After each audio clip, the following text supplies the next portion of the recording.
ഉം, എന്തായാലും നീ വാ, നമുക്ക് ക്ലാസ്സിൽ പോകാം. ക്ലാസ് തുടങ്ങാൻ സമയമായി. ഇതും പറഞ്ഞവർ ക്ലാസ്സിൽ പോയപ്പോഴും അവളെ നോക്കി നിന്ന ആ കണ്ണുകളെ അവൾ കണ്ടില്ല. എന്നും രാവിലെ വന്ന് ഇങ്ങനെ ദൂരെ നിന്നും നോക്കി തൃപ്തി അടങ്ങാനാണല്ലോ മോനെ സിദ്ധു നിന്റെ വിധി. അവളുടെ മനസ്സിൽ ആയുഷ് സാറാണെന്ന് അറിഞ്ഞിട്ടും എന്തിനാടാ നീ ഇങ്ങനെ? കൊമേഴ്സ് ഡിപ്പാർട്ട്മെന്റിന്റെ സെൻസേഷണൽ സിദ്ധാർത്ഥ് വിശ്വനാഥിന്റെ പുറകിൽ പെൺകുട്ടികൾ ക്യൂ ആണ്. പിന്നെയും എന്തിനാടാ? ഒരല്പം വിഷമത്തോടെ അർജുൻ ചോദിച്ചതും അവനെ നോക്കി ഹൃദ്യമായി ചിരിച്ചു അവൻ. അർജു, ഈ കോളേജിൽ വന്നപ്പോൾ ഒരുപാട് പ്രതീക്ഷകളൊന്നും എനിക്കില്ലായിരുന്നു. 12 വരെ സിറ്റിയിലെ ഹൈ ക്ലാസ് സ്കൂളിൽ പഠിച്ച ഞാൻ സത്യം പറഞ്ഞാൽ ആ അഹങ്കാരത്തിൻ്റെയും പൊങ്ങച്ചത്തിൻ്റെയും ലോകത്തു നിന്നും ഒരു മോചനമായിരുന്നു ആഗ്രഹിച്ചത്. BBA ചെയ്യാൻ കാനഡ പോകാൻ കൊച്ചച്ഛൻ പറഞ്ഞിട്ടും ഞാൻ സമ്മതം പറയാഞ്ഞതും അതുകൊണ്ടാണ്. പിന്നെ 6 വർഷം കേട്ട കുത്തുവാക്കുകളിൽ നിന്നും ഒരു മോചനം വേണമെന്ന് തോന്നിയിട്ടാണ് ഞാൻ സ്വന്തമായി ഒരു ചെറിയ വീട് വാങ്ങിയത്. ഇത്ര നാളും മണിമാളികയിൽ കിടന്നിട്ട് കിട്ടാത്ത സുഖം ഈ 4 വർഷം കൊണ്ട് എനിക്കും എൻ്റെ വിച്ചുവിനും ഞങ്ങളുടെ കുഞ്ഞു വീട്ടിൽ നിന്നും കിട്ടി. എനിക്ക് അവനും അവന് ഞാനും. ഒരിക്കലും ഒരു കൂട്ട് വേണമെന്ന് ആഗ്രഹിച്ചിട്ടില്ല. പക്ഷേ ഇവളെ കണ്ടപ്പോൾ എന്തോ എന്നെ അവളിലേക്ക് വലിച്ചടുപ്പിക്കുന്നു. അതെന്താണെന്ന് എനിക്കും അറിയില്ല.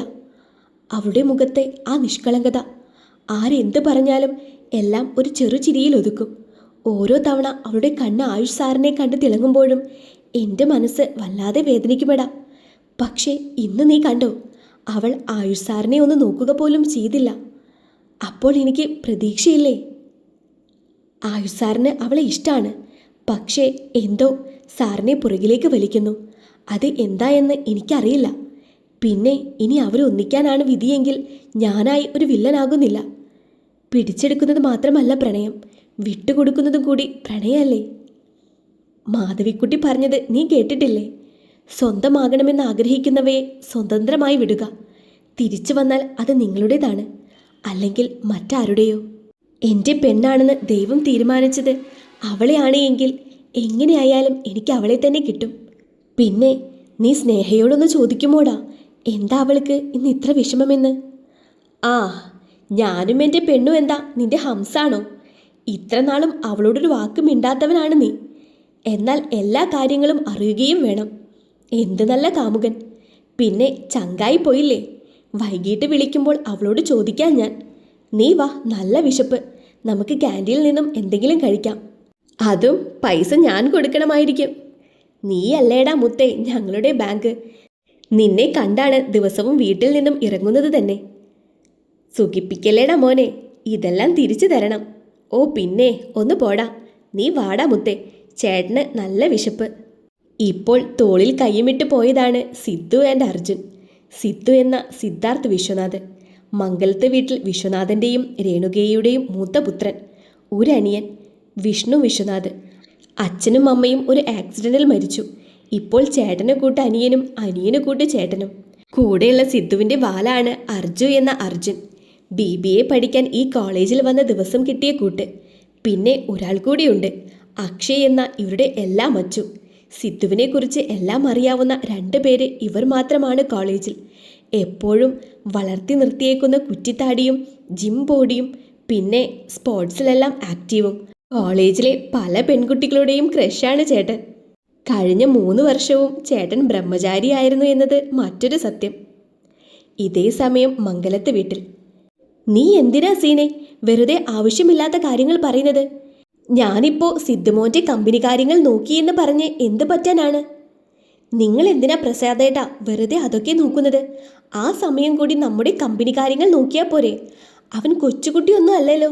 ഇനി വേണമെങ്കിൽ അവൻ തന്നെ നോക്കട്ടെ. ചേട്ടൻ്റെ വാക്ക് കേൾക്കാതെ അവനും അവൻ്റെ അനിയനും ഈ വീട്ടിൽ നിന്നും ഇറങ്ങിയ നിമിഷം സിദ്ധുവുമായുള്ള എല്ലാ ബന്ധവും ഞാൻ അവസാനിപ്പിച്ചു. നന്ദിയില്ലാത്തവൻ. നന്ദിയില്ലാത്തത് അവനാണോ അതോ നിനക്കാണോ? വിശ്വേട്ടനും ഏട്ടത്തെയും പോയത് സിദ്ധുമോന് വെറും 11 വയസ്സുള്ളപ്പോഴാണ്. അവൻ 6ാം ക്ലാസ്സിൽ. ആ സമയം വിച്ചുമോന് വെറും 2ലാണ്, 7 വയസ്സ്. അവൻ്റെ അച്ഛനും അമ്മയും പോയതിൽ പിന്നെ എൻ്റെ സിദ്ധു അവൻ്റെ എല്ലാ വിഷമവും മനസ്സിൽ കുഴിച്ചു മൂടി വിച്ചുവിന് കർമ്മം കൊണ്ട് അച്ഛനാവുകയായിരുന്നു. പിന്നെ ഒരു കുഞ്ഞായ അവനെ കൊണ്ട് ചെയ്യുന്നതിന് പരിമിതിയുള്ളത് കൊണ്ടാണ് ഞാൻ വിളിച്ചപ്പോൾ അവൻ ഇവിടേക്ക് വന്നത്. പക്ഷേ വന്ന് കുറച്ച് ദിവസം കഴിഞ്ഞപ്പോൾ മുതൽ നീ നിന്റെ സ്വഭാവം വെളിയിലെടുത്തില്ലേ? അവനെ കൊണ്ട് ചെയ്യിപ്പിക്കാത്ത ജോലിയുണ്ടോ ഈ വീട്ടില്? ആഹാരത്തിന് കണക്ക് പറയാതെ നീ അവന് എന്തെങ്കിലും കൊടുത്തിട്ടുണ്ടോ? ഒന്നിനും അവൻ ഒരു പരാതിയും പറഞ്ഞിട്ടില്ല. പക്ഷേ ഒരു കാര്യം അന്നും ഇന്നും നീ മറന്നുപോയി സീമേ. ഈ പ്രസാദിന് ഇത്ര ആസ്തിയാകാൻ കാരണം എൻ്റെ ചേട്ടനാണ് എന്ന്. സിദ്ധുവിനും വിച്ചുവിനും എൻ്റെ മുന്നിൽ കൈനീട്ടി നിൽക്കേണ്ട ഒരു ആവശ്യവുമില്ല.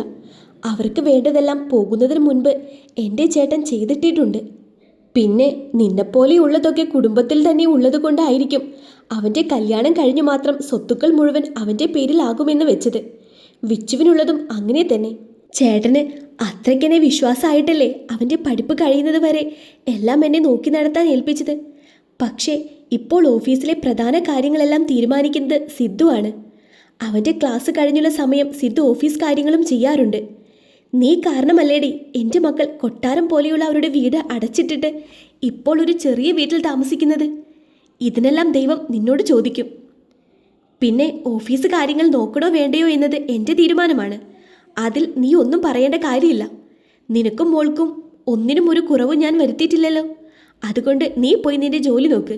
ഇതിൽ ഇടപെടാൻ വരണ്ട. ഇനി ഞാനൊന്നും പറയാൻ വരുന്നില്ലേ? നിങ്ങൾ പോയി നിങ്ങളുടെ ഇഷ്ടമുള്ളത് ചെയ്യേ. വൈകിട്ട് കോളേജിൽ നിന്നും വന്ന് ചായ ഇടുമ്പോഴാണ് രണ്ട് കൈ അവനെ ചുറ്റി വരുന്നത്. കുളിച്ചു വരാതെ നിനക്ക് ഞാൻ ചായയും പരിപ്പുവടയും തരില്ല വിച്ചുട്ടാ. തിരിഞ്ഞു നോക്കാതെ തന്നെ സിദ്ധു പറഞ്ഞു. എന്ത് ദുഷ്ടനാണ് ഈ ചേട്ടൻ. സ്കൂളിൽ നിന്നും ക്ഷീണിച്ചു വരുന്ന ഒരു അനിയനോട് പറയാൻ പറ്റിയ വാക്കുകളാണോ ഇത്? എനിക്ക് നല്ല വിഷമമുണ്ട് കേട്ടോ. നീ ഇനി ഇവിടെ കിടന്ന് എന്തൊക്കെ പറഞ്ഞാലും ഒരു ഗ്ലാസ് പച്ചവെള്ളം പോലും തരില്ല ഞാൻ. പോയി കുളിച്ചിട്ട് വാടാ മാക്രി. സിദ്ധുവിൻ്റെ അലർച്ചയിൽ വിച്ചു റൂമിലേക്ക് ഒരു ഓട്ടം കൊടുത്തു. വിച്ചു പോകുന്നത് കണ്ട് അറിയാതെ അവൻ്റെ കണ്ണുകൾ ഹാളിൽ വെച്ച ഒരു ഫോട്ടോയിലേക്ക് നീണ്ടു. അമ്മയും അച്ഛനും. അമ്മയുണ്ടായിരുന്നെങ്കിൽ ഇങ്ങനെയൊക്കെ ആയിരിക്കുമല്ലേ എൻ്റെ വിച്ചുവിനെ നോക്കുന്നത്. അമ്മയോളം ആകാൻ പറ്റില്ല എങ്കിലും എൻ്റെ കുഞ്ഞിൻ്റെ കണ്ണ് നിറയാൻ ഞാൻ അനുവദിക്കില്ല അമ്മേ. എന്തിനാ ഞങ്ങളെ ഒറ്റയ്ക്കാക്കി രണ്ടുപേരും നേരത്തെ പോയത്? സ്നേഹിച്ച് കൊതി തീർന്നില്ലായിരുന്നു. ഇങ്ങനെ പലതും ആലോചിച്ച് അവൻ്റെ കണ്ണുകൾ നിറഞ്ഞു തുളുമ്പി. വിച്ചുവിൻ്റെ ബഹളമാണ് അവനെ ബോധത്തിലേക്ക് എത്തിച്ചത്. എന്തിനാടാ നീ ഇങ്ങനെ കിടന്ന് ബഹളം വെക്കുന്നത്? എനിക്ക് ചെവി കേൾക്കാം. അത് പിന്നെ ആരും പറയരുതല്ലോ ഈ വീട്ടിൽ ഒച്ചയും ബഹളവും ഒന്നുമില്ല എന്ന്. അതിനുവേണ്ടിയാണ് ചേട്ടൻ കുട്ട. ഇതും പറഞ്ഞ് സിദ്ധുവിനെ കൊഞ്ചിച്ച് അവർ രണ്ടുപേരും ചായ കുടിച്ചു. പിന്നെ ചേട്ടാ, എന്താടാ? നാളെയാണ് സ്കൂളിലെ പ്രോഗ്രസ് കാർഡ്. പാരൻസിനെ വിളിച്ചു കൊണ്ടു ചെല്ലാൻ പറഞ്ഞു. എൻ്റെ അച്ഛനും അമ്മയും ഒക്കെ നീയല്ലേ? രാവിലെ സ്കൂളിൽ വന്നിട്ട് കോളേജിൽ പോയാൽ മതി കേട്ടോ. ഒട്ടും തെളിച്ചമില്ലാതെ സിദ്ധു ഒന്ന് മൂളിയപ്പോൾ വിച്ചു അവൻ്റെ തോളിലേക്ക് ചാഞ്ഞു. എനിക്കൊരു വിഷമവും ഇല്ല ചേട്ടാ. അച്ഛനും അമ്മയും ഒക്കെ നീയല്ലേ, അത് മതി. വെറുതെ ആവശ്യമില്ലാത്ത ഒരു കാര്യം ആലോചിച്ച് എൻ്റെ ജിമ്മൻ സാഡാകല്ലേ. പോടാ, പോയി നാളത്തേക്കുള്ള വർക്കെല്ലാം ചെയ്തു തീർക്ക്. രാത്രി നമുക്ക് ബീച്ചിൽ പോകാം. എന്നിട്ട് തട്ടുദോശ വാങ്ങിത്തരാൻ ചേട്ടൻ. നീയാണടാ ചേട്ടാ സൂപ്പർ കൂള്. വിച്ചൂട്ടൻ ദേ പോയി ദാ വന്നു. രാത്രി എന്നത്തെയും പോലെ സാക്ഷി ആയുഷിനെ കുറിച്ച് തന്നെയായിരുന്നു ആലോചന. പക്ഷേ എത്ര ആലോചിച്ചിട്ടും അവൻ്റെ ദേഷ്യത്തിൻ്റെ കാര്യം മാത്രം അവൾക്ക് മനസ്സിലായില്ല. എന്ത് കാര്യത്തിനാണ് തന്നെ അപ്പുവേട്ടൻ ഇങ്ങനെ അകറ്റുന്നത്? ദേവികാൻറ്റിക്കും തന്നെ വലിയ കാര്യമല്ല, അത് പണ്ടും അങ്ങനെ തന്നെയായിരുന്നു. പക്ഷേ അപ്പുവേട്ടൻ ഇപ്പോൾ ആണല്ലോ ഇങ്ങനെ ഉത്തരം കിട്ടാത്ത പല ചോദ്യങ്ങളുമായി അവൾ നിദ്രയെ പുൽകി.